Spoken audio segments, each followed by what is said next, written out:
And now we're learning that scientists and researchers are looking at how to change the weather on purpose. That's right. Lasers now could one day manipulate rain and lightning. CBS This Morning contributor Michio Kaku is a physics professor at City College of New York. Professor, nice to see you. Extraordinary seeing Al Gore and Bill Clinton there together with Charlie, wasn't it? That's right, yeah. Yeah, they did not get into this discussion, No. though. But it is fascinating. I mean, lasers, really, to change the weather? That's right. Well, as Mark Twain once famously said, everyone complains about the weather, but no one ever does anything about it.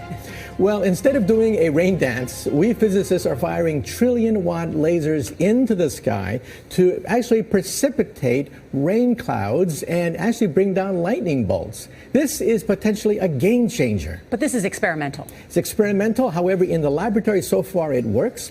When you have water vapor and you have dust particles or ice crystals, you can precipitate rain. It condenses around the seeds. These seeds can also be created by laser beams. By firing trillion-watt lasers, you rip apart the electrons, creating what are called ions, and these ions act like seeds, like dust particles, bringing down rain and even lightning. Go ahead. Well, this fascinates me in part because, too, I remember reading the stories that China had used this during the Olympics, that the USSR had used this after Chernobyl to create rain clouds. I mean, did those really work then? We have some of these capabilities now? Inconclusive. Even in the 60s, the CIA used this to bring down monsoons during the Vietnam War, to wash out the Viet Cong. Governments have been playing with this thing. Alleged to. Alleged to, right. Yeah. Now, we realize that for decades now, these governments have been alleged to have experimented with weather control, but nothing conclusive. This time we're bringing in the laws of physics rather than simply waving our hands and uttering mumbo jumbo. We're actually using trillion-watt lasers now. And in the laboratory, sure enough, they precipitate rain out of water vapor. Sure enough, you can actually bring down electricity down the beam. So what does it mean for drought areas that need to have rain for crops, and if they don't have them, there's the consequences of famine?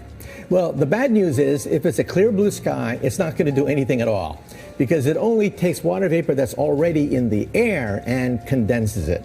However, for floods, for agriculture, farmers, for people planning wedding parties, football games, you name it, outdoor events and agriculture and flooding and even hurricanes, all of them could be subject to weather modification. Incredibly interesting, Professor Michio Kaku. Thank you. In the United States, copyright law allows for the fair use of copyrighted material under certain limited circumstances without the prior permission from the owner. Under the law, determinations of fair use take into account the purpose of the use, the nature of the copyrighted work, the amount and substantiality of the work used in relation to the work as a whole, and the effect of the use upon the potential market for the copyrighted work. Other jurisdictions may have similar copyright provisions protecting fair use or fair dealing. If you are uncertain as to whether a specific use qualifies as a fair use, you should consult a qualified copyright attorney. You have the right to take it down.